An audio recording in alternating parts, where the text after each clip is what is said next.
Dear viewers, আসসালামু আলাইকুম। কেমন আছেন সবাই? আশা করি সবাই খুব ভালো আছেন। আমি সাজিদ আল সাহ ফ্রম SAS8 ইউটিউব চ্যানেলের পক্ষ থেকে আপনাদের সবাইকে জানাচ্ছি স্বাগতম। Today I would like to say something about our important topic. This topic is calf, মানে কাশি।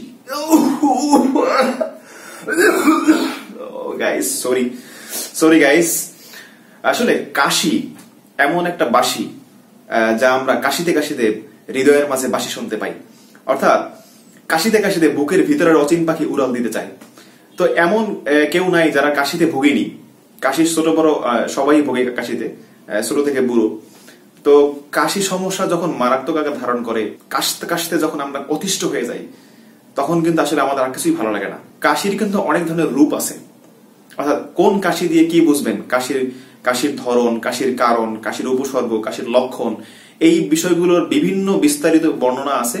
সেই বিষয়গুলো নিয়ে আজকে ডিটেলস আলোচনা করবেন আমাদের শ্রদ্ধেয় স্যার সলিমুল্লাহ মেডিকেল কলেজ এবং মিটফোর্ড হাসপাতালের ডাক্তার TF শাহিন ইকবাল। আজকের এই ভিডিওটি খুবই ইম্পর্টেন্ট। কোন কাশির অবস্থান কোন দিকে যাচ্ছে, কোন কাশির ইন্ডিকেশনস কোন দিকে যাচ্ছে, সেই বিষয়গুলোকে সহজে বুঝিয়ে দেওয়ার জন্যই কিন্তু আমাদের এমন এপিসোডের আয়োজন। তো এই ভিডিওটি সবাই শেষ পর্যন্ত দেখবেন এবং আপনি আপনার ফ্যামিলি, আপনার আত্মীয় স্বজন অথবা আপনার কোনো বন্ধুর সাথে এই ভিডিওটি শেয়ার করতে ভুলবেন না। And make sure never forget to subscribe. Thank you.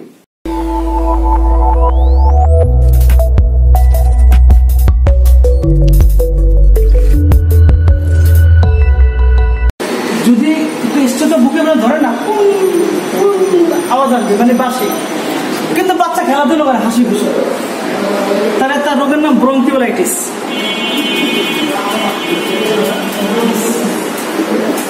এই রোগটাকে আমরা নিউমোনিয়া হিসেবে অনেক ডাক্তার চিকিৎসা করি, বুঝছেন? ব্রঙ্কিওলাইটিস আপনি এটুকু বুঝেন যে এটা না, ওটা তো হুপিং কফ। আপনাদের আমি টিকার উপরে ক্লাস, সমস্যা নেই। আপনার শোনেন, ব্যাপারটা হলো আপনাদের ডেইলি বেসিসে নিড, আপনাদের প্র্যাকটিস করতে কি কি দরকার, এগুলো আপনার পরবর্তী ক্লাসে নিয়ে আসবেন যে স্যার আমাদের এগুলো জানা দরকার। আপনারা যেভাবে পড়াইতেছেন এভাবে হচ্ছে, কিন্তু আমাদের এগুলি বেশি দরকার। আমরা ওগুলো লেকচার দেবো, বোঝা গেল ব্যাপারটা?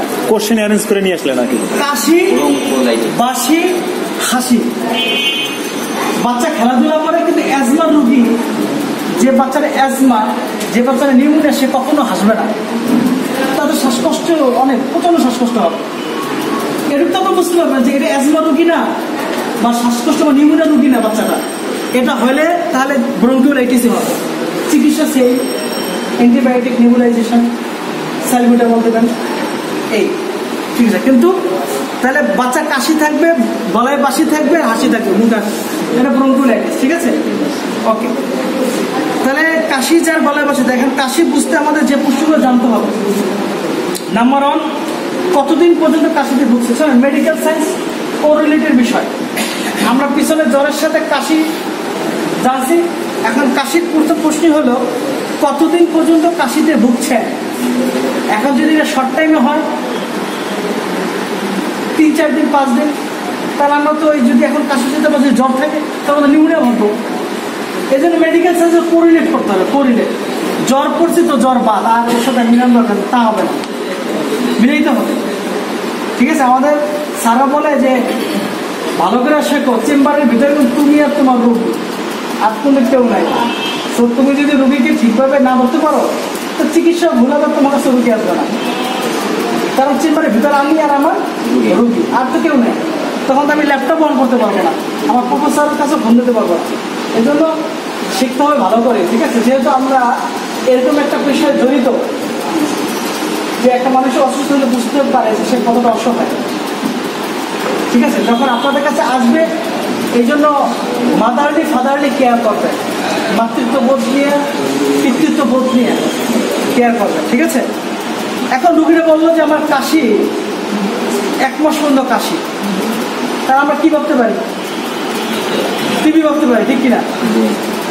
কতদিন পর্যন্ত কাশিতে ভুগছেন? না, আমরা কিছু জিজ্ঞাসা না করে সিরাপ অ্যামব্রক্স প্লিজ, চিকিৎসা তো দেবেনি, তাহলে আমার ক্লাসকে লাভ হবে, ঠিক আছে? ট্যাবলেট মন্টেয়ার পেন না ভাই, আমি আপনার চাচ্ছি যে আপনারা কিছু শেখেন, শিখলে আপনি যখন রোগীকে চিকিৎসার একটা কনফিডেন্স গ্রো করবে আপনার ভিতরে, যে না একটা লেভেল পর্যন্ত আপনারা পারবেন, দেন আপনারা বড় ডাক্তারের কাছে রেফার করবেন।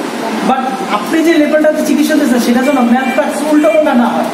আমার কথা হলো এটা, আপনারা যে চিকিৎসাটা দেবেন সেটা যেন ডোজ, ডিউরেশন, অ্যান্টিবায়োটিক সব ঠিক থাকে, রোগের নামটা একটু কাছাকাছি যাতে হয়। ঠিক আছে, আপনি অ্যাজমা না ব্রঙ্কিওলাইটিস সেটার ব্যাপার না, আপনি যে বুঝতে পারছেন এটা অ্যাজমা তো ব্রঙ্কিওলাইটিস হবে, তো চিকিৎসা প্যাটার্ন তো একই। কিন্তু আপনি যে ভাবতে পারছেন না, আপনার যে ব্রেনকে আপনি স্ট্রংলি করে দিতে পারছেন, বা সেটাই আমার সত্য কথা। বা আপনি বলছেন না, বা ওই রোগী যখন হাসপাতালে গেল, যখন চিকিৎসা নিয়ে আসলো, দেখলেন ব্রঙ্কিয়াল অ্যাজমা রোগের নাম, আপনি তখন একটা হাসি দেবেন, বা আমি তাহলে ধরতে পারছি। বা যদি দেখেন যে আপনি ভাবছেন বাচ্চার লেখা ব্রঙ্কিওলাইটিস ইংলিশে, আপনি একদম গাল করে হাসি দিতে পারবেন।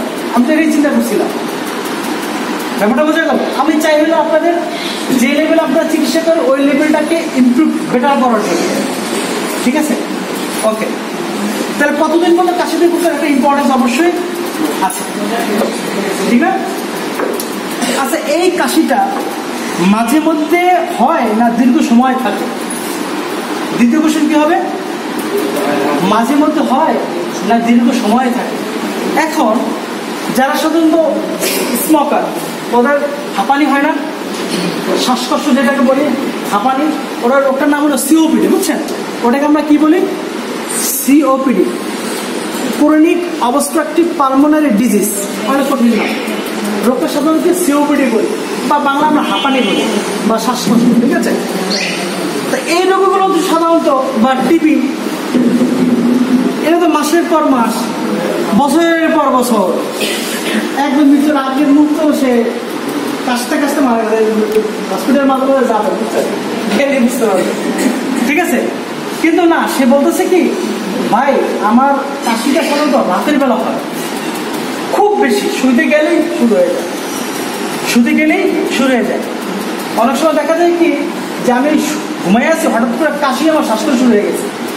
তাহলে আমরা দুইটা জিনিস ভাববো, যদি রুগী বলে রাতে আমার স্পেসিফিক রাতে আমার কাশি হয়, এবং অনেক সময় ঘুম থেকে উঠে যায় কাশতে কাশতে, অনেক সময় সাথে শ্বাসকষ্ট হয়ে যায়, তাহলে আপনারা ভাববেন 1 নম্বরে ব্রঙ্কিয়াল অ্যাজমা। 1 নম্বরে কি? Bronchial asthma. 1 নম্বর কি? অ্যাজমা। 2 নম্বর হলো হার্ট ফেইলিওর। এটা আপনাদের মাথায় থাকলো, ওটা শেখার দরকার নেই।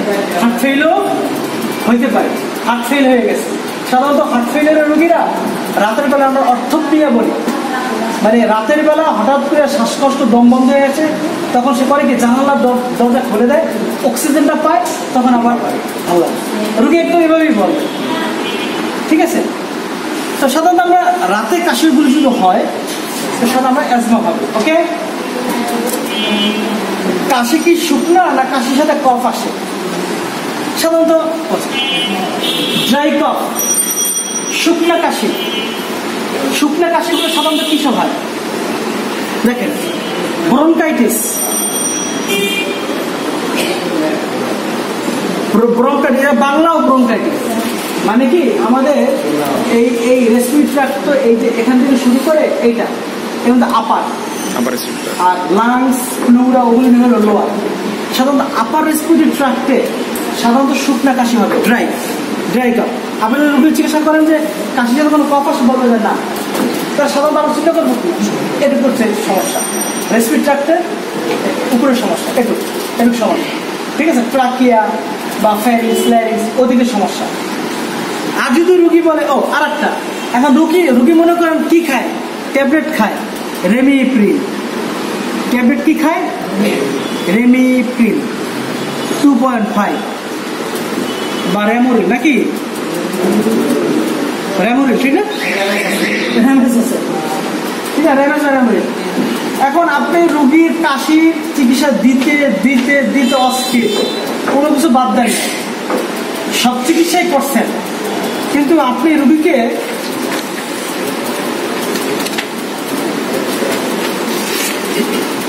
রুগীকে ড্রাগের হিস্ট্রিটা নেয় নাই। 10 নম্বর দেখেন, 10 নম্বর দেখ,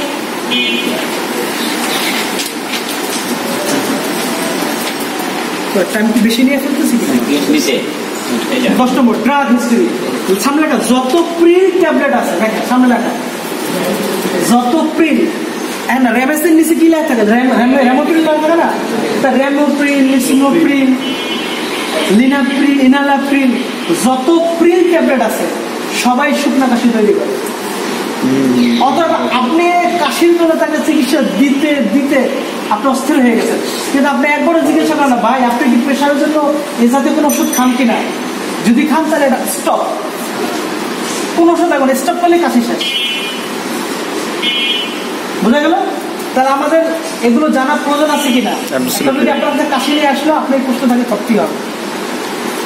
এখন বলতেছে না আমার কাশির সাথে প্রচন্ড কফ আসে, খুব বেশি কফ, তাহলে আমরা সাধারণত কাশির সাথে কফ আসলে আমরা কি চিন্তা করবো? এই জন্য আমরা স্পুটাম করতে দিই। এই জন্য আমরা কি করতে দিই? স্পুটাম ফর এএফপি, ঠিক না?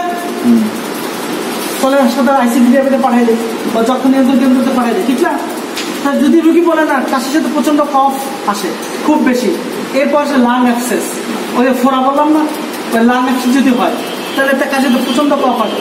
আর একটা আছে ব্রঙ্কিয়াক্টেসিস, মানে ব্রঙ্কিয়াক্টিস এমন একটা রোগ যে আপনার লাংসের ভিতরে কিছু চ্যানেল থাকে, এরকম রাস্তা থাকে, ওই রাস্তাগুলো পুরো ডাইলেট হয়ে যায়। এই জন্য লাংসের ভিতরে সিক্রেশন গুলো হয়, সালফেক্টেন্ট নামে একটা পানির মতো তরল জিনিস সিক্রেশন হয়, ওইটা সব চলে আসে একদম। এই যে দরকার নেই, আপনি টিবি মনে রাখেন আর লাং অ্যাক্সেস মনে রাখেন। আর হলো ব্রঙ্কিয়াক্টেসিস, কাশির সাথে প্রচন্ড কফ আসে। ওকে, 4 নম্বর কোশ্চেন, কাশি কি রাতে বেশি হয় না সকালে? কারণ রাতে বেশি হলে কি ভাববেন? রাতে বেশি হলে কাশি, নিলাম ভাই, রাতে যদি কাশি বেশি হয় একটা মাথা রাখবো হতে পারে। তার জিজ্ঞাসা করবেন আপনি কি রাতে হঠাৎ করে কাশি শ্বাসকষ্ট কি জানার দরজা খুলে কি তা ভালো লাগছে না? যদি বলে এরকম তাহলে বলবেন না আপনার সাক্ষাৎ কার্ডিওলজি ডাক্তার। যদি আমার সকালে হয় কাশিটা টিভি এই জন্য শোনেন, আমি এমডিতে চান্স পাওয়ার আগে উত্তরা যেতাম কোচিং করতে, দিলীপ কুমার স্যারে গেছে। তো আমাকে ফজর নামাজের পরই রওনা করতে হতো, সে উত্তর আজমপুর, অনেক দূর, 1.5 ঘন্টা 1 ঘন্টা লাগতো। তো মাঝে মাঝেই আমার পাশে বসত ওই কাশির রুগী, মহাকালে নেমে যেত। তা আমি কিন্তু বুঝতাম না। তা একদিন ওই দিলীপ স্যার আমাদেরকে বসে, এই তোমার রাস্তা চলাচল করার ক্ষেত্রে সাবধানে থাকবা, সকালবেলা বাসে ওঠার পরে কাশি রুগীর পাশে বসো না। মনে করে মিলে না যে এই রুগীর নামে হলো মহাকালে, এর মানে জকা করে করতে চায়, মিলছে কিনা দেখেন, বোঝা গেল? এই জন্য টিবি বা যক্ষা রোগীগুলো সাধারণত সকালবেলা কাশি। এছাড়া অ্যাজমা, সিওপিডি রোগী হইতে পারে, সিওপিডি হাঁপানি রোগীও হইতে পারে। 8 নম্বর কোশ্চেন, দেখেন আপনি জিজ্ঞাসা করবেন যে আপনি কিছু ভাত খাইলেন বা একটু পানি পান করলেন, এরপরে কি কাশি শুরু হয়ে যায়? এইটা হলো সম্পূর্ণ একটা আলাদা রোগ, GERD, গ্যাস্ট্রোইসোফেজিয়াল রিফ্লাক্স ডিজিজ। এটা হলো কি, আমি আপনাকে বলি যে আপনি খাবার খেলেন, এখন আপনার যদি রিফ্লাক্স মানে হলো উল্টো আসা অনেকদিন পর্যন্ত আপনার ওই যে গ্যাস্ট্রিক থাকার কারণে তার এখন ওই খাবার খেলেই তার উল্টো চলে আসে এবং সাথে তার কাশি শুরু হয়। এইটাকে আমরা জার্ড বলি, জার্ড, জয়কারে যা, দলে উপরে রেপ, জার্ড মানে রিফ্লাক্স ডিজিজ বলে। তাহলে আমি যদি একটা প্রশ্ন করি, আপনি খাবার খাইলেন অথবা পানি পান করলেন, তারপর কি কাশি শুরু হয় কিনা, তাহলে আমরা এই রিফ্লাক্স ডিজিজ বা জার্ড ভাববো। যদি কঠিন মনে হয় দরকার নাই, কিন্তু মাথায় তো থাকলো ব্যাস। 9 নম্বর কোশ্চেন, কাশি রাতে না দিনে খুবই খারাপ হয়? এটা তো বোঝা গেল রাতে না দিনে। এবার কাশির সাথে কিছু ইতিহাস পেতে হবে যে আপনি এই রেমিপ্রিল জাতীয় এই ট্যাবলেট খান কিনা, ঠিক আছে না? যদি রেমিপ্রিল ট্যাবলেট খায় তাহলে সুতা কাজ হতে পারে, তাকে রেমিপ্রিল স্টপ করে দিতে হবে। আচ্ছা, এছাড়া আবার নাকে কিছু রোগ আছে, হার্টেও কিছু রোগ, হার্টের রোগ তো ওইটা। আচ্ছা, আর নাকের রোগ ওই যে অনেক সময় পলিপ হয় না, পলিপাস, আবার ওই HIT আসে এক্সরে করলে, দেখছেন নাকি? হাইপার ইনফ্লেট টাইপের নাকের হাড় বাঁকা, ওদের এরকম কাশি হয়। ঠিক আছে তো? তাহলে আপনি বলবেন যে একটু নাকটা দেখবেন, নাকে হাত বাঁকাটা কিনা, অথবা বড় মাংসের পিণ্ডের মতো আছে কিনা। তাহলে সেইটার কারণেও কি হইতে পারে, কাশি হইতে পারে। এই জন্য কিডনিতে রোগটা দরকার নাই, আপনারা শুধু ড্রাগন হিস্ট্রি নেবেন, নাকের রোগ হার্টের রোগের জিজ্ঞাসা করবেন। 5 নম্বরে কাশির সাথে রক্ত আসে, বলি নাই?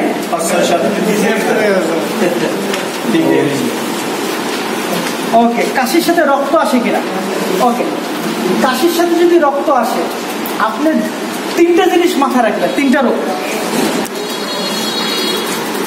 3টা। 1 নম্বরে টিবি, 2 নম্বরে ক্যান্সার।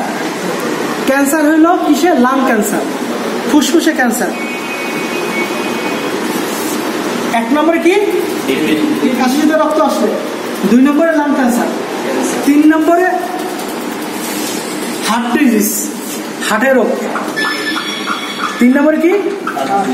হার্টের রোগ, হার্ট ডিজিজ। বাস, এই 3টা মনে রাখেন যে কাশির সাথে যদি রক্ত আসে, এটাকে আমরা কি বলি? হিমোপ্টাইসিস বলি।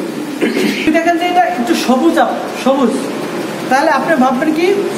দেখেন লাঙের ভিতরে যে অ্যাবসেস বলছিলাম না, ফোড়া, ওইটা হইতে পারে। আর সিওপিডি মানে ওই হাঁপানি অত্যধিক শ্বাসকষ্ট, যেটা ওইটা হইতে পারে। এবার দেখেন যদি না আপনার কফ একবারে সাদা, তাহলে ব্রঙ্কাইটিস মানে এই থেকে এই পর্যন্ত ইনফেকশন এখানে হইতে পারে, অথবা অ্যাজমাতেও হলুদাবও হইতে পারে, সাদাও হইতে পারে। যদি একবারে লাল পান, লাল নিউমোনিয়া, নিউমোনিয়া। গোলাপি রঙ মানে পিঙ্কিশ গোলাপি রঙ, তাহলে ফুসফুসে ক্যান্সার অথবা হার্ট ফেলিয়ার। বোঝা গেল? জি, আপনারা 5 মিনিট রিভিশন দেন, দেন ফিডব্যাক ক্লাস, তারপরে ছুটি।